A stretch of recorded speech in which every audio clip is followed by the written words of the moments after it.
Hai, welcome back with me Chika. Hari ini aku akan share based on my understanding on how kita bisa mencegah paham radikalisme yang ampuh. Penasaran? Kira-kira cara apa yang ampuh untuk mencegah paham radikalisme di kehidupan sehari-hari? Tonton videonya hingga selesai, so you will get the broader understanding about this based on my perspective. And are you ready to know? So let's get started.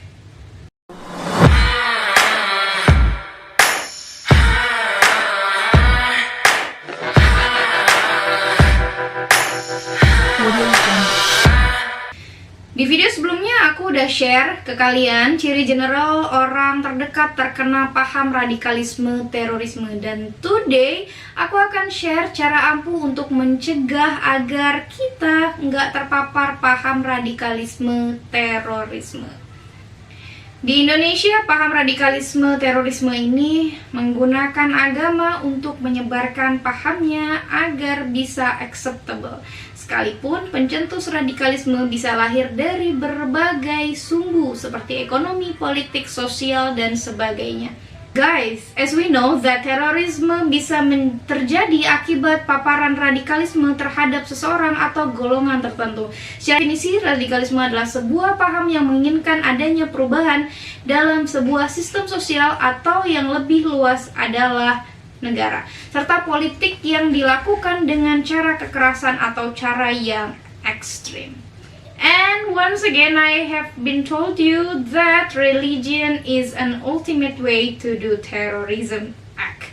Mereka mengutip ayat atau kitab suci tanpa melihat ada ayat lanjutannya atau nasih mansuhnya, but they just grab ayat and use it as a tool to do the act. Sehingga penting untuk kita mempelajari ilmu agama dari para ahli kitab dan mempelajarinya dengan kafah atau menyeluruh, sehingga kita tidak salah tafsir dan tidak mudah terjerumus provokasi untuk menyalahkan pemerintah yang tidak menggunakan syariat sesuai dengan ketentuan agama yang diinginkan oleh para kaum radikal ini. Agama merupakan salah satu akar dari radikalisme, namun agama pula lah yang dapat menangkal radikalisme. Hanya saja seseorang atau manusia harus pintar dalam memilih dan memilah ajaran agama yang tidak bertentangan dengan Pancasila atau dasar negara. Paling tidak, orang yang ingin menangkal radikalisme melalui agama harus memahami radikalisme dan agama itu sendiri terlebih dahulu. Oke, get back to our material today, bahwa cara ampuh untuk mencegah si paham radikal ini masuk ke kehidupan atau sendi-sendi kehidupan sehari-hari kita, kira-kira apa? Bisa nebak gak? Yap, tepat sekali. Go back to dasar negara kita, yaitu Pancasila. Kenapa sih harus kembali kepada Pancasila, dan kenapa kemudian Pancasila dapat dikatakan sebagai cara ampuh untuk mencegah paham radikalisme yang bertebaran dan marak di kehidupan sehari-hari kita? Nah, based on my understanding, Pancasila adalah salah satu cara ampuh, bukan satu-satunya. Jadi karena masih ada banyak juga hal yang perlu disinergikan untuk memerangi paham radikal, dan agar kita terus agar si paham radikal ini tidak terus menggerogoti ideologi generasi penerus bangsa di kemudian hari. Jadi aku bilang si Pancasila ini salah satunya. Dan kenapa sih harus kembali ke Pancasila? Karena di dalam Pancasila ini banyak nilai-nilai hidup yang termaktub di dalamnya dan sudah mencerminkan sisi Indonesia akan keberagaman dan persatuan dan kesatuan. Serta dalam Pancasila kita diajarkan untuk menghormati sesama umat manusia. Karena para kelompok radikal terorisme ini akan menganggap pahamnya lah yang terbaik dan semua paham di luarnya perlu diperangi. serta paham radikalisme terorisme di Indonesia menggunakan agama Islam untuk memuluskan pengaruh mereka. Padahal agama apapun termasuk Islam mengajarkan nilai toleransi dan Islam adalah agama terbuka. Ini jelas dalam surat Al-Kafirun. Bismillahirrahmanirrahim. Lakum dinukum waliyadin. Untukmu agamamu dan untukku agamaku, atau bagimu agamamu dan bagiku agamaku. Sehingga jelas bahwa agama Islam juga mengajarkan akan nilai toleransi beragama sejak kitab suci Al-Quran diturunkan.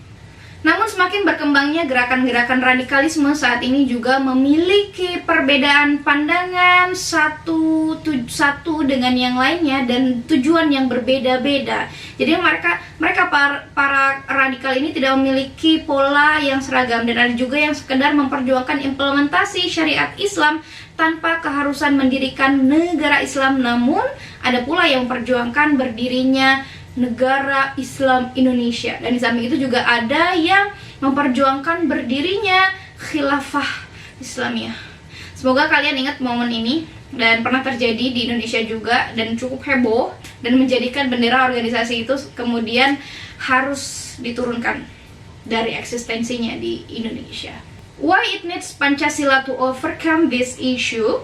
Pertanyaan itu akan muncul terus. Jadi kenapa? Karena Pancasila merupakan sebuah sistem dasar negara atau sebagai filosofi Grundslag atau dasar filsafat jiwa Indonesia. Serta Pancasila dan nilai-nilai yang melekat di dalamnya adalah sebuah pedoman atau jati diri dari masyarakat Indonesia.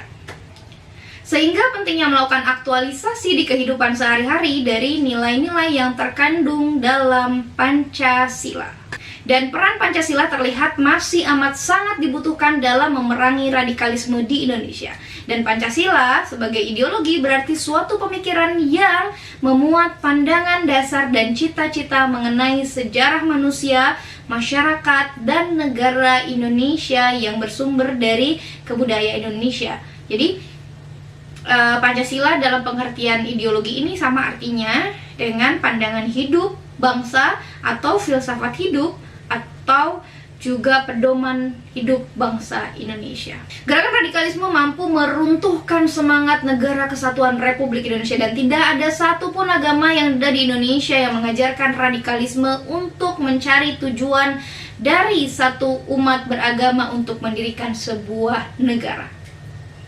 Serta jelas dalam sila pertama Pancasila, yaitu ketuhanan yang Maha Esa, adalah satu sila yang pertama yang bisa dipedomani untuk memerangi paham radikalisme di tanah air negara Republik Indonesia, dan sila-sila selanjutnya sebagai pendukung. Selain itu, perlunya memupuk kembali kecintaan terhadap ideologi Pancasila, kembali pada semangat ideologi Pancasila, melaksanakan pengamalan Pancasila dalam kehidupan sehari-hari.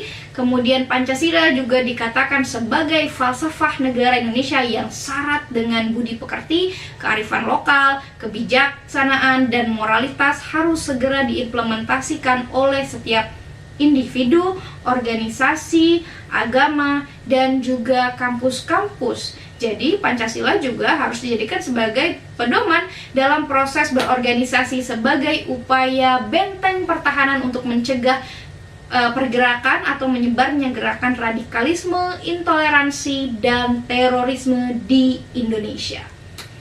Dengan begitu, Pancasila memiliki relevansi yang sangat tepat sekali saat ini sebagai upaya dalam merangkai rasa kebangsaan, rasa keharmonisan. Karena itu kita hidup di negara Indonesia harus taat pada hukum dan falsafah bangsa, yaitu Pancasila, dan kita harus memahami bahwa keberadaan Pancasila dengan 5 silanya harus kita pedomani dan kita implementasikan. Oke, once again, paham radikalisme, terorisme harus dihanguskan dari muka bumi dari Indonesia juga, karena jika kita tidak bersinergi untuk melawan dan memeranginya, ini akan mengganggu kedaulatan negara kesatuan Republik Indonesia. Nah, paham radikalisme ini juga bagian dari ancaman atas ideologi bangsa, karena radikalisme ini juga mampu mengganggu dari sisi kebineka tunggal ikaan Indonesia, toleransi, serta harmonisasi. Jadi radikalisme memang tidak mengakar ya sebagai karakter bangsa. Namun, ia terus menyebar ke berbagai aspek kehidupan bangsa melalui berbagai macam cara. Jadi, diperlukan sekali peran dari segenap warga negara Indonesia untuk bersama-sama melawan paham radikalisme sebagai bentuk kita melakukan bela negara.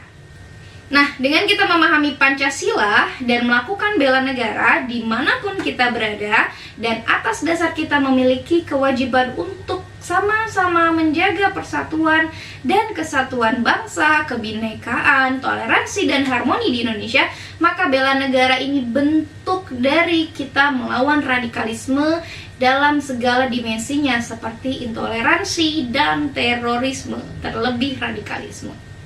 Oke, dan sebagai penutup, persoalan-persoalan tersebut bermuara pada ideologi radikalisme yang ingin merubah tatanan bangsa Indonesia yang jelas bertentangan dengan Pancasila dan menolak adanya nilai-nilai yang terkandung dalam Pancasila itu sendiri. Sehingga Pancasila jugalah yang dapat digunakan sebagai cara ampuh untuk mengembalikan atau memerangi paham radikalisme terorisme di Indonesia. Jadi jika mereka adalah bagian dari WNI yang patuh dan taat terhadap Pancasila dan perundang-undangan yang berlaku, better dia untuk kita ajak tarik kembali ke porosnya, yaitu pada Pancasila. Oke, I guess that's all for today. Jangan lupa subscribe biar aku bisa makin banyak share understanding aku soal bela negara, terorisme, radikalisme, dan perkembangannya. Anyway, thank you for watching. Goodbye.